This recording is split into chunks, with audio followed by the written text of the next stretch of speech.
Olá, estamos começando mais uma edição do TRT Entrevista e hoje nós recebemos aqui em nosso estúdio a desembargadora recém-possada Eleonora Lacerda. Doutora Eleonora, seja bem-vinda ao TRT Entrevista. Obrigada, Zequias. Sempre um prazer trabalhar com vocês aqui na rádio, participar da forma que for possível. Doutora, quem nos acompanha por vídeo percebe que você é uma mulher muito jovem, né? E a sua posse agora como desembargadora ocorreu após 30 anos de atuação na Justiça do Trabalho. Quer dizer que você chegou muito menina ainda no tribunal. Doutora, em relação à sua posse, a sua chegada ao TRT, como é que foi esse processo? Com quantos anos, ou melhor, e como você chegou, em que área começou a atuação pelo tribunal? Como é que foi depois a posse como magistrada? Bom, eu entrei no tribunal em 93. Foi o meu primeiro, eu costumo dizer isso, foi o meu primeiro emprego formal. Eu até fazia uma coisa ou outra, dava uma aula particular para alguém, mas assim, o meu primeiro trabalho mesmo formal foi aqui. Eu fiz o primeiro concurso do tribunal como servidora, ainda de nível médio. Entrei aos 18 anos, fui nomeada com 18 anos aqui no tribunal para ser servidora. E aqui eu passei uns 4 anos antes de conseguir entrar na magistratura. Como é que foi esse processo de chegar ao tribunal como servidora e depois ingressar na carreira de juíza do trabalho? Eu confesso para você que eu dei muita sorte, porque eu peguei muita gente boa comigo aqui como servidora. Eu entrei trabalhando primeiro na presidência, na área bem administrativa mesmo, trabalhava na recepção da presidência, mas acabei conhecendo pessoas que me incentivaram a ir adiante. Eu já estudava direito na época e eu me espelhei muito em pessoas que eram para mim um exemplo muito legal, sabe, de trabalho jurídico. E depois que eu saí da presidência, eu fui trabalhar no gabinete da desembargadora Maria Berenice e ali eu já aprendi muito e meio que defini. Falei, acho que é isso que eu quero para minha vida, vou começar a fazer concurso para juíza. A sua história, eu sei dos colegas aqui internamente, que é uma história que inspira muita gente, né? Por ter começado como servidor e depois iniciado na carreira de juíza do trabalho. Como é que foram os primeiros anos como juíza do trabalho? O que te tinha de diferente em relação àquela época para, por exemplo, os dias atuais? A grande mudança de 20 e tantos anos atrás, que foi quando eu entrei na magistratura mesmo, para agora, é decorrente do engrandecimento mesmo do tribunal físico, de pessoas. Era um tribunal pequeno, com poucas varas, na verdade nem chamava vara na época, chamava Junta de Conciliação e Julgamento. Então eram poucas juntas, poucos juízes, poucos servidores. Então, a gente tinha um lanchinho toda semana entre os juízes que a gente sentava para discutir as questões mais interessantes. Então tinha muito disso meio que familiar, sabe? Os juízes todos conversavam, os servidores todos, tinha muito contato físico, até porque não tinha nem celular na época, né? A gente tinha que conversar. E hoje a gente percebe assim, o espaço é enorme, a gente quase não se cruza com outras pessoas, mas por outro lado a gente tem uma facilidade grande de se comunicar pelos meios digitais, né? Então acho que a grande diferença é essa, do crescimento do tribunal mesmo, daquela época para agora. Você é contemporânea ao TRT desde o processo de criação do órgão, né? 30 anos aí falados. Além dessa questão digital que trouxe novidades não só para o TRT de Mato Grosso, mas também para a sociedade, o que mais que pode se destacar desses 30 anos de tribunal? Você, como alguém que acompanhou esse processo, talvez a interiorização das varas de trabalho, estar mais próximo do cidadão? Sim, eu peguei essa fase de criação de muitas varas no interior. Quando eu comecei aqui como servidora, e mesmo ainda quando magistrada, eram poucas. Eu não vou saber te dizer agora quantas juntas tinha, mas sei que mais do que duplicou o número durante esses 30 anos. E, assim, essa questão digital, da tecnologia, do que teve de melhoria nesse... Nossa, são 30 anos, dá para você calcular. Quando eu era servidora ainda do tribunal, eu utilizava uma máquina de datilografia, né? Então, eu, inclusive, aprendi a datilografar com um colega que era servidor aqui, porque eu nem sabia datilografar. Hoje em dia, se eu falar datilografia com meus filhos, eu acho que eles não vão nem saber o que é, do que eu estou falando, né? É isso mesmo. E além disso, acho que a questão do PJE é uma coisa que marcou muito também, né? O processo eletrônico, chegando para informatizar, agilizar o acesso pelas partes. E agora tem uma novidade, talvez, que não sei como é que isso vai impactar. Não sei se você já tem pensado nesse assunto, a questão da inteligência artificial. Você tá me preocupando, inclusive. Não sei se é porque eu ainda sou da parte antiga do tribunal, mas dá medo isso, né? É meio espantoso. Eu, esses dias, estava brincando com isso e fiquei meio assombrada. Eu pedi para fazer uma pesquisa sobre um tema específico que eu tinha demorado, não consegui fazer a pesquisa pelos canais comuns, né, de sites e tal. E aí eu pedi, me disseram para fazer a pesquisa dessa forma, para pedir pro chat me listar 5 decisões do Tribunal Superior do Trabalho sobre tal assunto. E em questão de segundos eu tinha a pesquisa feita. Então, assim, ao mesmo tempo que isso é maravilhoso, porque facilita muito a nossa vida, principalmente nas pesquisas, dá um medo da incerteza do futuro, né? Será Até que nos onde tornaremos obsoletos? né? Não sei, não, dá um pouquinho de medo da ficção virar realidade, sabe? É Da bem gente isso. estar vendo um futuro. O que vai acontecer? Será que vai ter um exterminador do futuro daqui Né? a pouco? Enfim. E um dos desafios maiores do direito do trabalho, acho que do direito como um todo, é tentar acompanhar essas evoluções, né, doutora? Como é que você consegue regular uma realidade que a cada dia é diferente? É, difícil. A gente está apanhando disso já tem tempo. O direito em si muda muito rápido. A gente teve a reforma trabalhista. Antes da reforma já vinha correndo uma série de alterações na legislação trabalhista.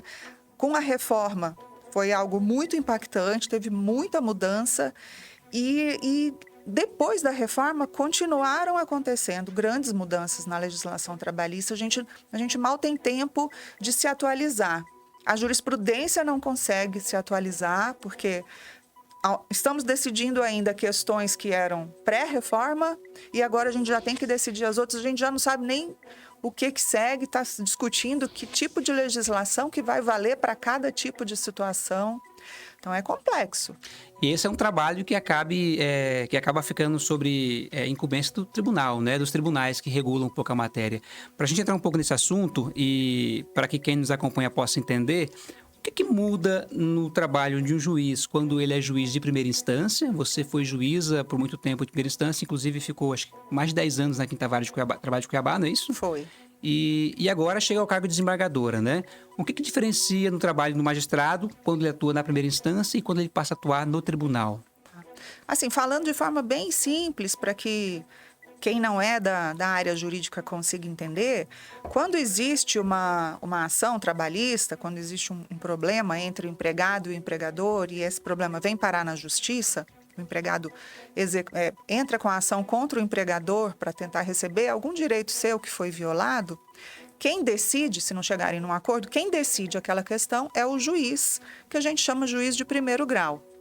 Então, ele vai dar a sentença para dizer se esse empregado tem aquele direito ou se ele não tem aquele direito. Vai ouvir, vai colher provas, vai ouvir testemunhas? Exato, vai ver todas as provas que forem trazidas ao processo, sejam provas documentais, sejam provas orais, provas periciais. E depois que ele termina de colher toda essa prova, ele dá a decisão, que é a que a gente chama de sentença. Quem ficou insatisfeito com essa decisão, seja o empregado ou seja o empregador, porque foi que ele ganhou, porque ele perdeu, enfim. Quem está insatisfeito tem o direito de uma segunda decisão. Ele tem o direito de recorrer dessa decisão. E o recurso dessa decisão vai para uma instância acima do juiz, que é o que a gente chama de segundo grau, que é o tribunal, para que o tribunal decida. E aí vem uma decisão que é dada por uma turma de desembargadores, são 2 turmas aqui no nosso tribunal, tem a primeira e a segunda turma, que são 3 ou 4 desembargadores em cada turma, e esses desembargadores se reúnem e decidem para dizer se aquela sentença daquele juiz de primeiro grau estava adequada ou não àquelas provas que estavam no processo. Então, essa é a grande diferença. O juiz de primeiro grau é o que dá a primeira decisão no processo. O desembargador, que é o juiz do segundo grau, ele reanalisa o processo para dizer se aquela sentença deve ou não ser mantida. Mas ele também não faz esse trabalho sozinho, né? A diferença, acho que maior é que é um trabalho colegiado, não é isso? Exato, é um trabalho colegiado. É claro que o recurso vai para um desembargador, para esse desembargador fazer primeiro a análise daquele processo. Então, ele apresenta o voto dele para os outros desembargadores da turma e os outros desembargadores da turma podem só acompanhá-lo naquele voto. Ou divergir. Ou divergir. É uma segurança maior para um trabalhador ou para um empregador que entra com ação e por acaso foi um juiz tal que analisou meu processo, eu quero que alguém, sei lá, uma questão de ter mais votos possa ser mais imparcial. Seria mais ou menos isso, doutora? Uma garantia de maior imparcialidade? Não, nem digo que é por imparcialidade, porque a gente pressupõe que os juízes, mesmo no primeiro grau, são todos imparciais. Mas é mais uma questão de tempo mesmo. Você vê, eu estou há quantos anos no tribunal? Só como juiz eu já tenho 26 anos. Tenho 30 anos de tribunal, mas como na magistratura eu tenho 26 anos para eu ter conseguido chegar agora. Então, se pressupõe que vai ser reanalisado aquele pedido que foi decidido por um juiz de primeiro grau, mas que vai ser reanalisado por outros desembargadores que são muito mais experientes, que têm muito mais tempo de trabalho, pelo menos, e que, inclusive, não decidem sozinhos. Então, é uma decisão que é tomada colegiada, de forma colegiada, por 3 ou por 4 desembargadores. A sua posse agora, realizada recentemente, o tribunal chegou a um status que me parece ser muito importante, que é a questão da equidade de gênero, né? Nós agora temos 4 desembargadores homens e 4 desembargadoras mulheres. Como é que você, que chega ao tribunal, avalia esse novo cenário? Eu fiquei feliz demais, assim, de saber que... de estar fazendo parte disso, né? Com a minha entrada, o tribunal tem uma igualdade entre os desembargadores. Somos 4 mulheres e 4 homens nesse momento. E é claro que as discussões, especificamente as discussões que dizem respeito à mulher, vão ser tomadas de forma bastante equilibrada, né? Então, perfeito. A gente consegue evoluir nesse princípio que a gente percebe que é algo que está sendo buscado mesmo, né?